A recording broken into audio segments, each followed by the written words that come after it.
Good morning, boys and girls. Today we're going to do lesson 16 to classify triangles.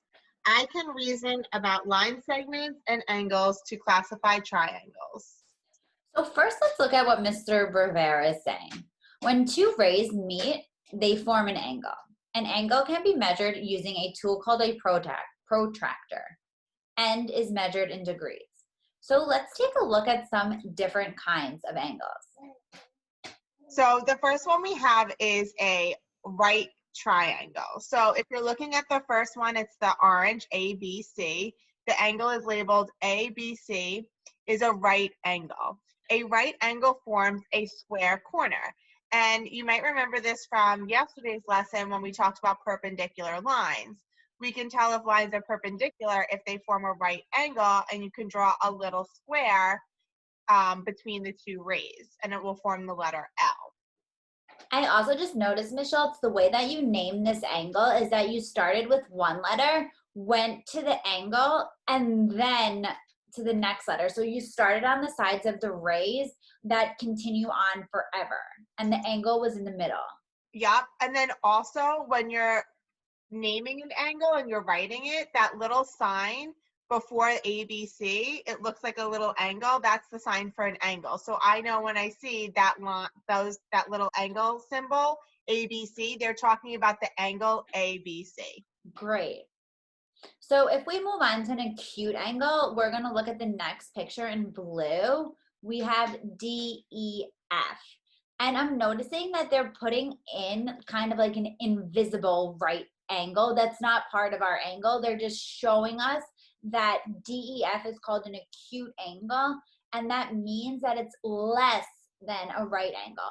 So we look at the kind of like imaginary right angle to see that our angle is on the inside of that. It's smaller than a right angle.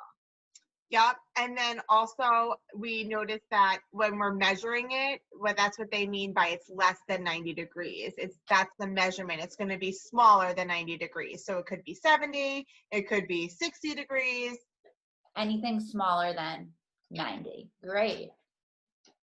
So the next angle, GHI, is an obtuse angle. And again, they kind of drew a little guide for a right angle there with that dotted line. So that's not part of the angle, but that's just to show you that this obtuse angle is going to be open more than a right angle, but less than a straight angle, which we'll talk about next.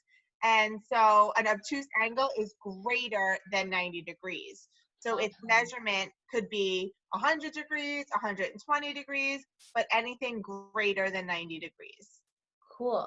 So the next angle is going to be a straight angle. And this example, the letters are JKL. So it's a straight angle, which actually a straight angle forms a line, a straight line. And we're going to learn later on that it's 180 degrees. So anything in between 180 and 90 would be obtuse. Correct. And also, if you're thinking about a straight angle, we know, like, if you were to go from L and follow it all the way to J, that you're going like 180 degrees. And think about it, you're going half of a circle. If you were to go from J and then go all the way back to L, you would be going another 180 degrees, and you'd make a full circle, which would be 360 degrees, which we'll get into that later on. Wow, that's cool. Let's move on to the next page. So how can we classify triangles? So now we have triangles, and there's different types of triangles. So let's look at what Mr. Rivera is saying. Triangles can be classified by the line segments that make their sides, and they can be classified by their angle measurements.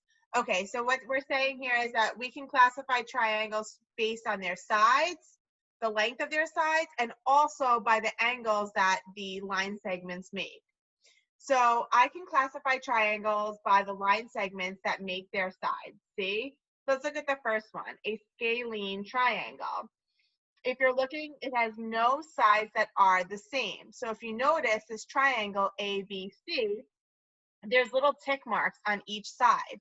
and line segment AC has 1 tick mark, line segment AB has 2 tick marks, and line segment BC has 3 tick marks. That's telling me, since each tick mark is different, that each length is a different size. So none of those sides are the same. So a scalene triangle has no sides that are the same length.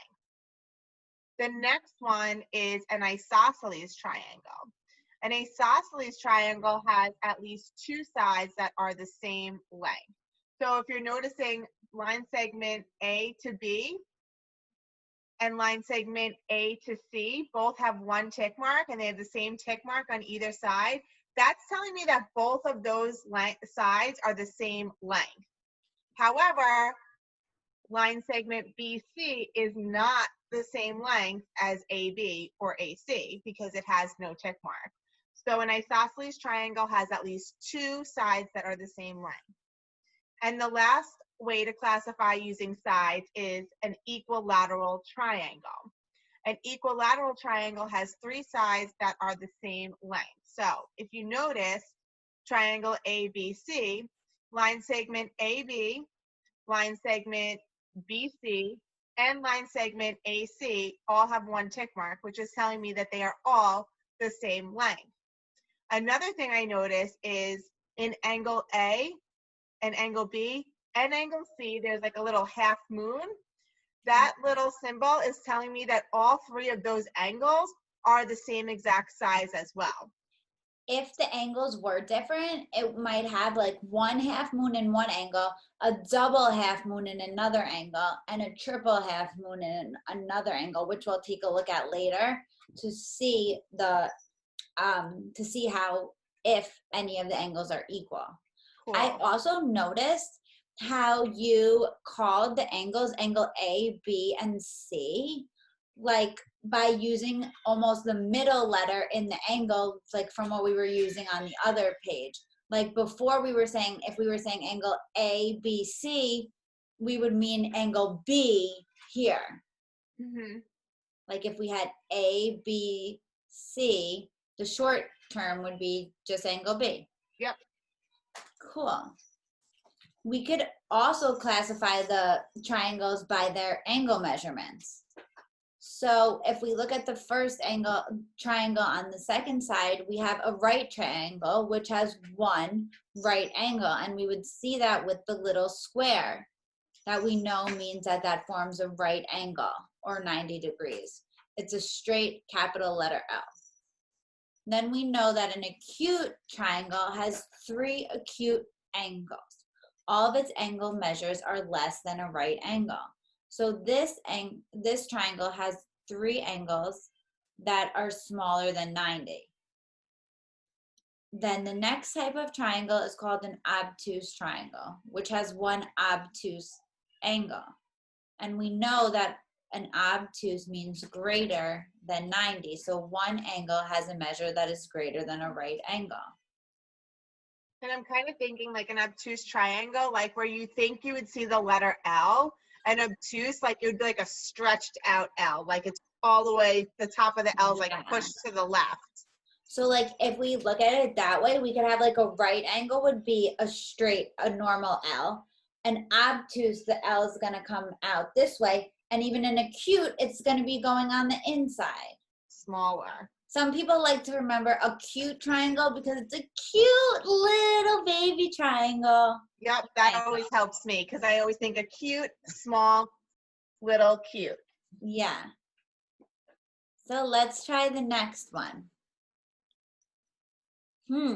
Miss Schultz is mowing the lawn as an early Father's Day gift for her dad. If her backyard shown is an equilateral triangle, what do you know about the lengths of the 2 other sides that are not labeled? So Ms. Rivera is saying, what do we know about equilateral triangles? Well, my Bitmoji knows that equilateral triangles have 3 sides that are the same length. So what does that tell us about the other 2 sides? So if an equilateral triangle has three sides that are the same length. If one side is 45 feet, that means the other two sides have to be 45 feet as well. So here we have to complete the chart with each letter and its correct angle classification. So I'm noticing that it says acute, obtuse, and right. And there's a couple triangles in this box here. So let's take a look. Let's start with A. So that means we're going to classify them based on their angles and not by their sides right now. So we're only paying attention to angles.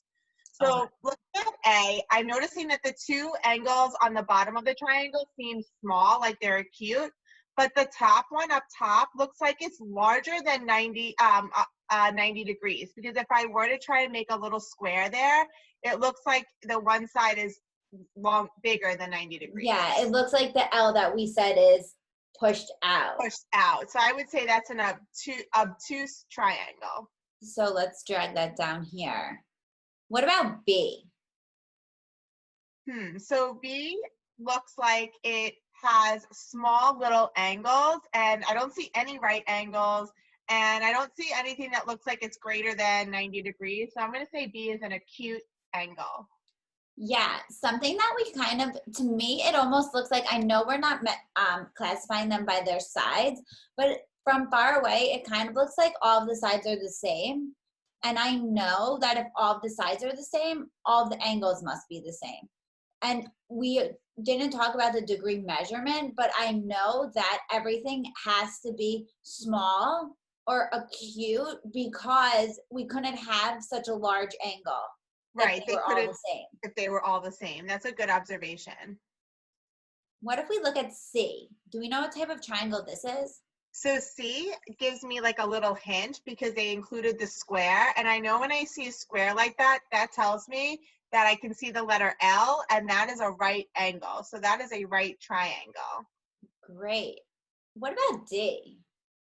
So D actually has two little acute angles, but then the one angle below the letter D is actually like that stretched out L that we were talking about. So that's going to be an obtuse triangle.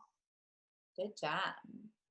What about E? That yellow E one is another one that has a hint. I see the square, so I know right away that is a right triangle.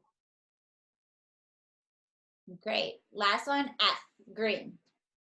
And F, just like you said before, the angles seem all small. It looks like it could potentially be an equilateral triangle, maybe. So I'm going to say it's an acute triangle. Very good. I agree. Great job. Let's move on to the next page. So here we need to classify each triangle by its sides and then by its angle. Ooh, double. Okay. So let's look at your Bitmoji first. Okay, so I'm noticing about those tick marks you mentioned too. So I am noticing that one side has one tick mark, the second side has two tick marks, and the last side has three tick marks. So that's making me think that all sides have a different measurement. And I know that must be a scalene triangle. Yep, scalene triangles have all different lengths, sides that are different lengths. Yeah. And then I'm thinking about the angles now because I want to classify it with its angles. And I'm thinking, like, I see that the angles are all different because one has 1/2 moon, one has 2 half moons, but the clue is really in the third one because that one has a square, and I know that that must be a right triangle. Excellent. So let's Mr. Rivera. Yeah, so Mr. Rivera's, let's look at the sides first. I'm noticing that each side has one tick mark. And if it has one tick mark, that's telling me that all of them are the same. So if it has all the same sides, that is an equilateral triangle. Cool. Now I have to classify its angles. And again, I'm noticing that each angle has 1/2 moon, which is telling me that each angle is the same. So it's an acute equilateral triangle. Cool. Do you think, I'm just thinking right now, do you think equilateral triangles will always be acute? Yes, because like you said before, if we know that equilaterals are all the same sides, which means that all the angles have to be the same as well. So an equilateral triangle will always be an acute triangle. So Good it's like to know. they're kind of like twins, like they go hand in They hand. go together. Yeah. Let's look at your triangle. What are we noticing about the sides? So I'm noticing that two sides have one tick mark and then another side has 0 tick marks. So, and I can tell that that one side is a lot longer than the other two sides. Yeah. So those two sides are definitely the same. So that would be an isosceles triangle that has Cool. two sides that are the same. And then for the angle measurement, I can see my little hint with the box. That's telling me that that is a right triangle because I can see the letter L and I can see the little square. So that what is I'm an isosceles right. So like what I kind of noticed is that the right triangle doesn't always have to be scalene or doesn't always have to be isosceles. You really have to check those sides when you're classifying. Right. You have to check both the sides and the angles when you're classifying triangles. So I'm going to share one quick trick that I learned when I was classifying triangles. So we all know equilateral, equal, right? All sides are equal. Yep, that's how I remember it every And time. then scalene, a quick way to remember that is that there's an N in there. So there's no sides that are equal. And then if you think about isosceles, we can just call it an isos, like ISOS. And there you have two S's. So two sides in the abbreviation isos are the same. Those are good, helpful hints. So that's how you can classify your triangles. Make sure you pay attention to the lengths of the sides, whether it's scalene with no equal sides, equilateral with all 3 equal sides, or isosceles with 2 equal sides. And then make sure you classify by angles, whether it's a right angle, an acute angle that's smaller than 90 degrees, or an obtuse angle that's really big, that's greater than 90 degrees. Just check your L's and you'll be great. See you next time.